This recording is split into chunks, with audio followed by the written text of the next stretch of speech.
If you saw someone who is homeless, do you know where to send them? One of the main places in Lansing is the City Rescue Mission. What is the process of entering the shelter? Well, as far as the Women and Children Shelter, they would call first. Generally, we recommend that they call first thing in the morning, and then they do kind of a phone intake. And once that's completed, they'll actually come in and just finalize things when they're coming in that night. As far as the men's shelter, it's more of they show up as they have a need, and generally that's between 6 and 7 in the evening, and they just arrive and sign in. What services do you provide?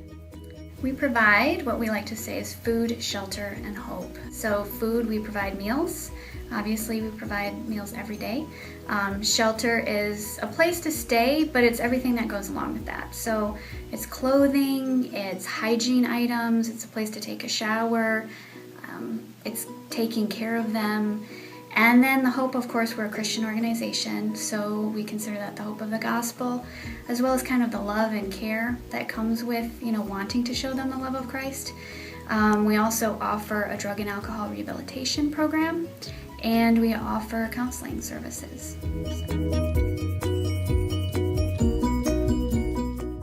If your shelter is at capacity, where do you send the people looking for shelter? We do have a good community of other agencies that are looking to help people, but it does happen that there are times that we don't have any space available. So for example, at the men's shelter, they'll have what they call overflow, and they'll maybe put mats down in the chapel for the men so that they're not out in the cold.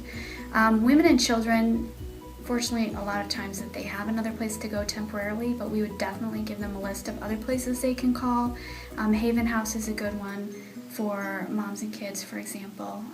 It's probably one of the largest ones that whole intact families would go to. And then there's a place called, it's a referral system, and it's just 211, and people can dial 211 and they'll get what they call an information specialist, and that person will give them a whole list of phone numbers of different agencies that they can contact and places they can get in touch with. How is your organization funded, and what can we do to help? The mission is actually privately funded. What that means is we don't receive any state or federal grant monies. We've been around since 1911, so we kind of existed before that whole concept existed. And people, donate the funds that keep us in operation. They donate food that goes on our table. They donate personal need items. Everything that we utilize actually can come from a donation. Pillows, new pillows for beds is something that we use. Quilts that we put on our beds. There's a lot of ways that people can help.